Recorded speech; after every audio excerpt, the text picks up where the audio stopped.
نہ ہندو بٹے ہوئے ہیں اس بات پر کہ ہمارے اختلاف بہت زیادہ ہیں. حالانکہ اختلاف اتنے ہیں، ان میں بعض آریہ توحید پرست بھی شمار ہوتے ہیں.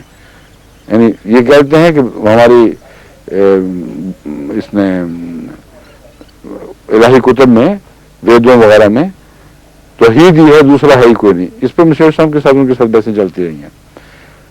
لیکن دوسرے جو بے شمار دیویوں کو پوجنے والے ہیں ان کی حد تک نہیں ہوتی اس پہ کہ تمہاری دیویوں کی کوئی حقیقت ہی نہیں ہے. وہ کہتے ہیں ہوگا ان کا عقیدہ، ہم نہیں مانتے، لیکن ہندو یہ بھی ہیں اور ہم بھی ہیں. ہزار اختلاف ہیں، پھر بھی کہتے ہیں ہاں ہندو یہ بھی ہیں اور ہم بھی ہیں. اصول یہ بنا بیٹھے ہیں کہ مذہب کے دائرے میں اختلافات کے باوجود اگر قوم اکٹھی رہے تو اس سے ایک فائدہ یہ پہنچتا ہے کہ سیاسی جمعیت نصیب ہو جاتی ہے اور سیاست میں تفریق پیدا نہیں ہوتی. اس اصول پر ہندو اگر 70 کروڑ ہے تو 70,000 اختلاف بھی ہو تب بھی وہ ایک جماعت بنا ہوا ہے. اور مسلمان اگر یہاں 12 کروڑ ہے تو وہ ایک دوسرے کی کھال اتار رہا ہے اور اسلام کو بہانہ بنا کر قوم کی جمعیت کو ٹکڑے ٹکڑے کیا جاتا ہے. یہ واضح حقیقت ہے جس کو ان کو پیش کرنا چاہیے اسمبلیوں میں اور بتانا چاہیے کہ ہم نے فیصلہ کر لیا، ہم یہ نہیں ہونے دیں گے. مولویت اپنی جگہ کوئی فتوے بے شک لگائے، کیا فرق پڑتا ہے؟ ہمارے اوپر لگائے ہیں، ہم ان پہ لگاتے رہے ہیں جو ابھی فتوے، کوئی ہمیں اس میں اور نہیں ہے، کیونکہ جس تمہیں حق کے فتوے دینے کا ہمیں بھی تو ہے. تو ظفر اللہ خان صاحب جب 1953 کی عدالتی کارروائی میں پیش ہوئے تھے تو چوہدری نذیر احمد صاحب جو اس وقت اس سے پہلے اس وقت بھی تھے یا پہلے وزیر تھے، غالباً مرکزی حکومت میں وزیر رہے تھے، وہ پیش ہوئے تھے مولویوں کی طرف سے. تو انہوں نے اس وقت وزیر نہیں ہوں گے اگر پیش ہوئے تھے تو انہوں نے یہ سوال کیا چوہدری صاحب سے کہ چوہدری صاحب بتائیے آپ مجھے کیا سمجھتے ہیں؟ اب وہ سمجھتا تھا کہیں گے میں غیر مسلم کہہ دیں گے تو میں دیکھ لو جی کیا کہہ رہا ہے. چوہدری صاحب نے آرام سے جواب دیا جو آپ مجھے سمجھتے ہیں، سیدھی بات ہے. اب اس میں کون سی جھگڑے کی بات ہے؟ آپ مجھے کیا سمجھ جو مجھے آپ سمجھتے ہیں، بس بات ختم ہوئی. تو سمجھنے سے کیا فرق پڑے گا تمہیں؟ تم کو تم جھوٹ سمجھتے ہو، لیکن اس لیے کہ تم ہمیں غیر مسلم سمجھتے ہو، ہم یہ حق ہے کہ ہم تمہیں نکال کے امت سے باہر نکال دیں اور ایک دوسرے کو بشک غیر مسلم کہتے رہیں. یہ کہاں سے انصاف ہے؟ یہ کون سا تقوی، کون سی عقل کی بات ہے؟ اور یہ بحثیں سیاست سے کیا تعلق رکھتی ہیں؟ ان کو نکال کر سیاست سے باہر پھینکو. قائد اعظم کی کامیابی کا راز یہی تھا. ان کو زیادہ باتیں نہیں آتی تھیں، یعنی کرتے نہیں تھے زیادہ باتیں، لیکن بڑا شفاف دماغ تھا. انہوں نے ایک فیصلہ کیا، اس پر قائم رہے مضبوطی کے ساتھ کہ میں نے سیاست میں مذہب کو دخل نہیں دینے دینا. اور مسلمان کی تاریخ میرے نزدیک قومی وحدت کے لیے اتنی کافی ہے، جو اپنے آپ کو مسلمان کہتا ہے مسلم لیگ کا ممبر بن سکتا ہے. بڑا مولویوں نے زور لگایا. مجال تھی جو قائد اعظم کو کہ پائے ثبات میں ذرا سی بھی جنبش دے سکیں، مضبوطی سے قائم رہے. ان کی عظمت اس بات میں ہے کہ باصول انسان تھے، صاحب کردار تھے اور بے خوف تھے، کبھی مولوی سے نہیں ڈرے. ان کی نقالی کریں، ان کی پیروی کریں تو ہمارے سیاستدان بھی غلبہ پا سکتے ہیں. ان کے ہوتے ہوئے مولوی کی تو حیثیت ہی کوئی نہیں رہی تھی. مولوی تو یوں ہی گلیوں میں پھرتا تھا، کوئی اس کی بات نہیں سنتا تھا، کوئی اس کے جلسوں میں نہیں آتا تھا. تمام قائد اعظم کے پیچھے لگ گئے تھے. اس لیے باصول انسان، باہمت انسان، صاحب کردار انسان، اس کی صداقت، اس کی سچائی کا ایک روپ تھا، ساری قوم دل سے تسلیم کرتی تھی. اب یہ جو مولوی کا مقابلہ کرنے والے سیاستدان ہیں اچھے لوگ ہوں گے، وہ ڈرپوک بڑے ہیں. اس میدان میں آ کے مقابلہ نہیں کرتے جہاں مولوی ان کو کھینچنا چاہتا ہے. جائیں وہاں، ڈرتے کیا ہیں؟ اور بتائیں دنیا کو کہ یہ کہہ رہا ہے، ہم یہ کہہ رہے ہیں، اور اسلام کی بحث سے غلط ہے. یہ سب جھوٹ بول رہے ہیں. اپنا روب ڈالنے کے لیے، اپنی بڑائی کی خاطر یہ لوگ میدان میں اترے ہیں، اسلام کو ذلیل کر رہے ہیں. قوم محمد مصطفیٰ صلی اللہ علیہ وسلم کو ٹکڑے ٹکڑے کرتے ہیں، ذلیل کرتے ہیں، ایک دوسرے سے لڑواتے ہیں، صحابہ کے نام پر، کبھی کسی نام پر. کہیں کہ ہم نے فیصلہ کیا اب ہم یہ نہیں ہونے دیں گے. جائیں گلیوں میں، جائیں لڑائیں زور. قائد اعظم کے خلاف یہ گلیوں میں نہیں نکلے تھے. کتنا زور لگایا تھا، کیا بنا؟ سارے ہندوستان کا مولوی قائد اعظم کو کافر اعظم کہتا ہے، ان کے خلاف گلیوں میں نکلا تھا، کوڑی کی بھی امت نے پرواہ نہیں کی، اس لیے کہ سچائی اور بہادری کا روپ پڑا کرتا ہے۔ تو میں ان لوگوں کو جو خواہ اپوزیشن سے تعلق ہوں یا حکومت کی پارٹی سے تعلق ہو، ان کو میں نصیحت کرنا چاہتا ہوں کہ وہ اصولی طور پر خواہ آپس میں کتنی بھی دشمنی ہو اس وقت اکٹھے ہو جائیں۔ یہ انتہائی بے وقوفی ہوگی نواز شریف صاحب کی پارٹی کی یا کسی اور کی کہ پیپل پارٹی کو گلے سے اتارنے کی خاطر مولوی کو گلے چڑھا لیں۔ پیپل پارٹی تو آج آئی اور کل گئی، مولوی نے تو پھر نہیں اترنا۔ یہ تو بلا مستقل ہے، ایسا پیر تسبہ پا ہے کہ جو ایک جگہ گردن میں پھندا ڈال گیا تو مجال ہے جو اتر سکے تم سے۔ تو یہ میں سمجھا رہا ہوں، عقل دے رہا ہوں، خدا کے واسطے ہوش کرو، بالکل سچی بات کر رہا ہوں۔ آپس میں لڑتے رہو، جو مرضی کرو، مجھے اس سے کیا، میں سیاستدان نہیں ہوں، لیکن مولوی کو اگر تم نے سر پہ چڑھا لیا اور اس کو استعمال کر کے پیپل پارٹی کی حکومت کو گرانے کی کوشش کی تو تم بھی گئے۔ دولتانے سے نصیحت پکڑو، کس طرح قوم میں ظلم ہوئے تھے، کس طرح اختلاف پیدا ہو گیا تھا۔ تو یہ کام نہیں چلتے، بے وقوفیوں کی باتیں ہیں۔ اپنے اصولوں پر قائم ہو اور اس میں پیپل پارٹی کے ساتھ اتفاق کرو کہ جہاں تک اسلام کے غلط استعمال کا تعلق ہے، لوگوں کی اشتعال انگیزی کا تعلق ہے، ہم تمہارے ساتھ ہیں۔ مولوی سے اپنی گردنیں آزاد کراؤ، پھر دیکھو کہ ساری قوم کس طرح آزاد ہوتی ہے۔ پہلے میں کہا کرتا تھا پاکستان بیچارہ یا تھانے دار کا غلام ہے یا تحصیلدار کا، اور وہ قوم یا پٹواری کا، تحصیلدار سے بڑھ کر پٹواری کا۔ تو میں کہا کرتا تھا ان لوگوں کو جن سے ملاقاتیں رہتی تھیں کہ تم آزادی کی باتیں کرتے ہو، بیچارے قوم کو تھانے دار اور پٹواری سے تو آزاد کرا لو، پھر برٹش حکومت کے خلاف جتنے مرضی نعرے لگا لینا۔ ان کے جو نظام کے جو ادنا چاکر تھے وہ تو تمہارے وزیروں پر بھی سوال ہوئے ہیں۔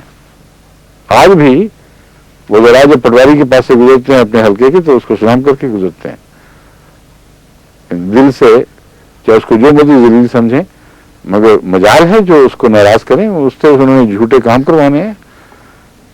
تو اصل بات یہ ہے کہ جھوٹ کی حکومت چلتی ہے پھر آخر ایسی باتوں میں۔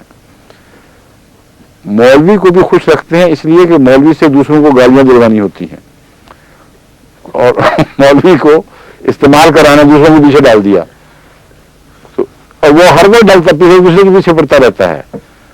ابھی انہوں نے سودا بازی کی تھی ہمارے متعلق، پتہ ہے آپ کو جو وہاں ہوا ہے، صدر صاحب بہت شریف النفس تعلیم یافتہ بزرگ، ان کے خلاف کوئی میری شکایت نہیں، مگر مولوی سے ووٹ انہوں نے ضرور مانگا اس کے لیے، پیپل پارٹی والوں نے، اور ہر دفعہ سب سے اچھا سودا احمدی کا کرتے ہیں۔